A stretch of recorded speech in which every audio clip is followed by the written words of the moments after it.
పూర్తి వివరాలు చూసే ముందు మా ఛానల్ ని సబ్స్క్రైబ్ చేయడం మర్చిపోకండి. శ్రీ గురుభ్యో నమః. శ్రీ మహాసరస్వత్యై నమః. ఓం నమః శివాయ. నారాయణ శాస్త్రి ఆస్ట్రాలజీ ఛానల్ వీక్షిస్తున్నటువంటి ప్రేక్షక మహాశైలకు స్వాగతం, సుస్వాగతం. ఈరోజు మనము 2026 సంవత్సరం జూన్ 11వ తేదీ నుంచి 20వ తేదీ వరకు తులారాశిలో జన్మించిన వారి యొక్క రాశి ఫలితాలు ఏ విధంగా ఉన్నాయి, గ్రహస్థితులు ఎలా ఉన్నాయి, రోజువారీ ఫలితాలు ఎలా ఉండబోతున్నాయి, ఎటువంటి పరిహారాలు చేసుకుంటే మంచి ఫలితాలు పొందుతారనే విషయం తెలుసుకుందాం. ప్రధానంగా తులారాశి వారికి ప్రస్తుతం జరుగుతున్నటువంటి గ్రహస్థితులను కనుక పరిశీలించినట్లయితే ఒక అద్భుతమైనటువంటి గ్రహస్థితి కనిపిస్తూ ఉన్నది. ఎందుకంటే మీ రాశ్యాధిపతి అయినటువంటి శుక్రుడు ఉచ్చ స్థానంలో సంచరించేటటువంటి గురుడితో, అంటే కర్మస్థానంలో గురుడితో కలిసి సంచరించడం ఒక అద్భుతమైనటువంటి స్థితి. మరి దీని ప్రభావం ఏ విధంగా ఉంటుందో కనుక మనం పరిశీలించినట్లయితే దశమ స్థానంలో సంచరించేటటువంటి గురు శుక్ర గ్రహాల యొక్క కలయిక, అంటే దశమ స్థానం అంటే కర్మస్థానము, ఉద్యోగ స్థానము, వ్యాపార స్థానం, దాన్ని రాజ్యస్థానం అంటాం. రాజ్యస్థానంలో సంచరించేటటువంటి గురు శుక్ర గ్రహాల యొక్క కలయిక ఈ రాశి వారికి బ్రహ్మాండమైనటువంటి గోల్డెన్ పీరియడ్ తీసుకొస్తుంది. అంటే కెరీర్ వైజ్గా కనుక తీసుకుంటే అసలు ఊహించనటువంటి గొప్ప గొప్ప మలుపులు అందుకోబోతున్నారు. ఉద్యోగపరంగా తీసుకుంటే భారీ ప్రమోషన్స్ రావడం కానీ, లేదా నూతన వ్యాపార సామ్రాజ్య స్థాపనకు ఇది అత్యంత అనుకూలమైన సమయం. కొత్తగా వ్యాపారం ప్రారంభించాలనుకునే వారికి కూడా ఇది చాలా చాలా అనుకూలమైనటువంటి సమయం అని చెప్పాలి. ఇక మీ రాశికి ద్వితీయ స్థానాధిపతి, ధనాధిపతి అయినటువంటి కుజుడు ఎక్కడ సంచరిస్తున్నాడంటే సప్తమ స్థానంలో, స్వక్షేత్రంలో సంచరిస్తున్నాడు. సప్తమ స్థానం అనేది దేనికి సంబంధించిన స్థానం అంటే వివాహానికి సంబంధించినటువంటి స్థానం కాబట్టి, వివాహ మరియు భాగస్వామ్యాలకు కూడా సంబంధించినటువంటి స్థానం కాబట్టి, ఈ స్థానంలో కుజుడు బలంగా ఉన్నటువంటి కారణం చేత నూతన వ్యాపార భాగస్వామ్యాలు చక్కగా కలిసి వస్తాయి. అయితే జీవిత భాగస్వామితో మాట్లాడేటప్పుడు కొద్దిగా ఆవేశం తగ్గించుకొని ప్రశాంతంగా మంచితనంగా మాట్లాడాలి. అలానే మీ రాశికి అష్టమ స్థానంలో, అంటే 8వ స్థానంలో 15వ తేదీ మధ్యాహ్నం 12:58 వరకు రవి యొక్క సంచారం జరుగుతుంది. అంటే రవి 15వ తేదీ మధ్యాహ్నం వరకు 8వ స్థానంలో ఉన్నటువంటి కారణం చేత అష్టమ స్థానం అంటే ఆయుష్కు, ఆరోగ్యానికి, ఆకస్మికమైన ఖర్చులకు, నష్టాలకు, ప్రమాదాలకు సంబంధించిన స్థానం కాబట్టి, పైగా తులారాశి వారికి లాభస్థానాధిపతి అష్టమంలో ఉన్నప్పుడు ఊహించినటువంటి విధంగా రావాల్సిన రాకపోవటం కానీ కొంచెం ఎక్కువ ఇబ్బందులు కలుగుతూ ఉంటాయి. ప్రయాణాలు చేసేటప్పుడు కూడా 15వ తేదీ మధ్యాహ్నం వరకు జాగ్రత్తగా ఉండండి. 15వ తేదీ మధ్యాహ్నం తరువాత రవి ఎప్పుడైతే మీ రాశికి 9వ స్థానంలో ప్రవేశిస్తాడో అప్పుడు బ్రహ్మాండమైనటువంటి అద్భుతమైనటువంటి ఫలితాన్ని ఇక్కడ ఈ రాశి వారు పొందుతారు. అంటే ఒక్కసారిగా అదృష్టం మారిపోతుంది, అదృష్టం పిలుస్తుంది.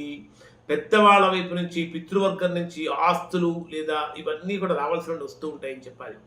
ఆల్రెడీ 9వ స్థానంలో, భాగ్యస్థానంలో బుధుడు స్వక్షేత్రంలో సంచరిస్తున్నటువంటి కారణం చేత ఉన్నత విద్య చదువుకోవాలనుకునే వారికి, విదేశీ యోగం కోసం ప్రయత్నించేటటువంటి వారికి చాలా బ్రహ్మాండంగా అనుకూలంగా మారుతుందని చెప్పాలి. ఒక మాటలో చెప్పాలంటే మీ మేధస్సుతో సమాజంలో మంచి గుర్తింపు తెచ్చుకుంటారు అని చెప్పాలి.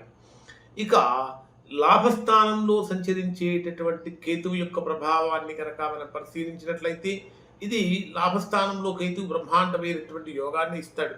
ఒక్క 6వ స్థానంలో సంచరించేటటువంటి శని ప్రభావం కారణంగా కొద్దిగా చిన్న చిన్న ఇబ్బందులు ఉంటాయి. వాటికి సంబంధించిన పరిహారాలు కూడా తెలియజేస్తాను చూడండి. మరి ఇప్పుడు డే వైజ్గా పరిశీలిస్తే ఏ రకంగా ఉంటుంది, రోజువారీ ఫలితాలు ఏ విధంగా ఉంటాయి కనుక తీసుకుంటే 11వ తేదీ ఉదయం నుంచి 13వ తేదీ ఉదయం 9:30 గంటల వరకు ఉండేటటువంటి సమయం ఏ విధంగా ఉంటుంది అంటే, ఇది కొద్దిగా వ్యాపారపరమైనటువంటి భాగస్వామ్యాలలో వ్యాపారపరంగా కొత్త కొత్త డీల్స్ అంగీకరించడానికి అనుకూలమైన సమయం. కానీ ఓపిక అనేది చాలా అవసరం. ఎందుకంటే మీ రాశికి సప్తమ స్థానంలో సంచరించేటటువంటి చంద్రుడి యొక్క ప్రభావం కారణం చేత సహనం అనేది చాలా అవసరం. ఈ 2 రోజులు మీకు అద్భుతమైనటువంటి నూతన కస్టమర్లు కూడా పెరుగుతూ ఉంటారు.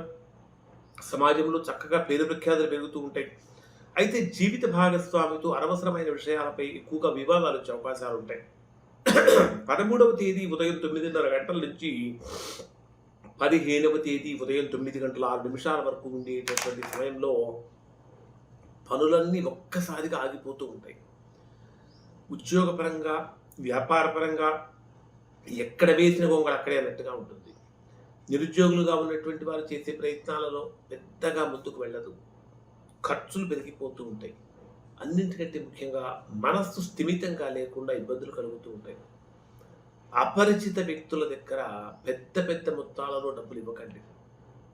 ఇక ఇది ప్రయాణాల పరంగా కూడా అనుకూలమైన సమయం కాదు.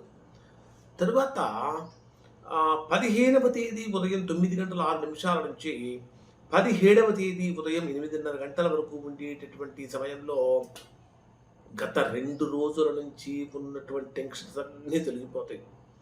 అదృష్టం వెతుక్కుంటూ వస్తుంది. వెతుక్కుంటూ వచ్చినటువంటి అదృష్టం తులారాశి వారిని వరిస్తుంది.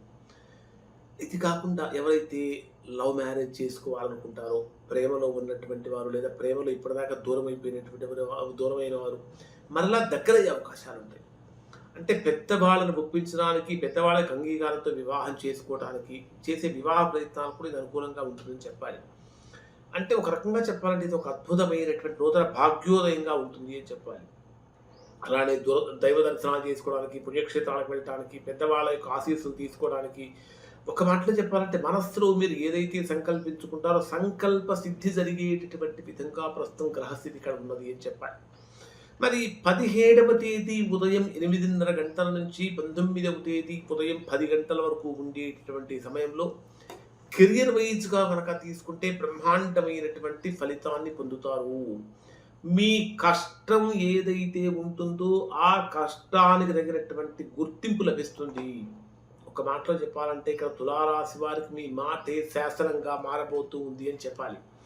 అలానే 10వ స్థానం అంటే కర్మస్థానము. ఇక్కడ స్వక్షేత్రంలో చంద్రుడు సంచరించేటప్పుడు ఏం జరుగుతుంది? చంద్రుడు ఉచ్చస్థానంలో ఉన్న గురువుతోటి పైగా శుక్రుడితో కలిసి సంచరిస్తున్నటువంటి కారణం చేత ఒక అద్భుతమైనటువంటి గజకేసరి యోగం యొక్క ఫలితాలను ఇక్కడ రాశివారు పొందుతారు.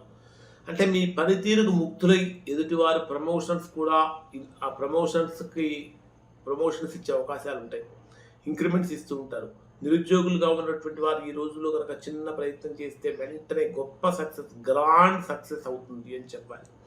19వ తేదీ ఉదయం 10 గంటల నుంచి 20వ తేదీ రాత్రి వరకు ఉండేటటువంటి సమయంలో చేతి నిండా బ్రహ్మాండంగా డబ్బందుతూ ఉంటుంది. ఫ్రెండ్స్ తోటి సరదాగా గడుపుతూ ఉంటారు. లాభస్థానంలో సంచరించేటటువంటి చంద్రుడి యొక్క ప్రభావం కారణం చేత ఆకస్మికమైన ధనలాభం అనేటటువంటి ఇక్కడ రాశివారికి ఉంటుందని చెప్పాలి. స్నేహితులతో ఒక సమయంలో చెప్పాలంటే ఒక పెద్ద ప్రాజెక్ట్ మీ చేతికి అందుతూ ఉంటుంది. దీర్ఘకాలిక కోరికలన్నీ నెరవేరే సమయంగా ఉంటుంది. అసలు ఒక మాటలో చెప్పాలంటే ఖచ్చితంగా కొన్ని చిన్న చిన్న పరిహారాలు చేసుకుంటే ఈ రాశి వారు ఇంకా బ్రహ్మాండంగా ఉంటారు. ప్రతి శుక్రవారం ఖచ్చితంగా లక్ష్మీదేవి పూజ చేసి తెలుపు రంగు పూలతోటి పూజ చేయండి.